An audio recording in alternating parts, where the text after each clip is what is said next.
Welcome to Pindar Poetry. We hope you learned something new. In this video, I will show how to play Crash Bandicoot 1 on PC step by step.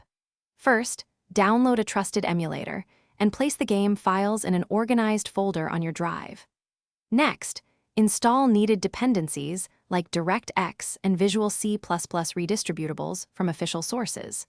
Make sure your GPU drivers are current for best performance and set up a restore point before moving on to configuration. Now install the emulator and register its core components so the game can run smoothly on your PC. Use administrator privileges during setup and accept only required permissions.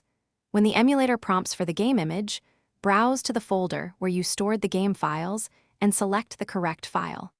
Finish by letting the emulator check for missing codecs and apply recommended updates to avoid crashes. If you're enjoying this guide, please subscribe and like.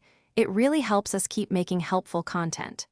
Quick recommendation: a book that can truly change how you think about money is The Simple Path to Wealth, and it pairs nicely with building a disciplined gaming routine.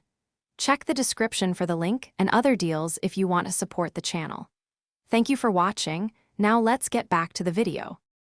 Next, personalize controls and tweak graphics so the game feels right for you.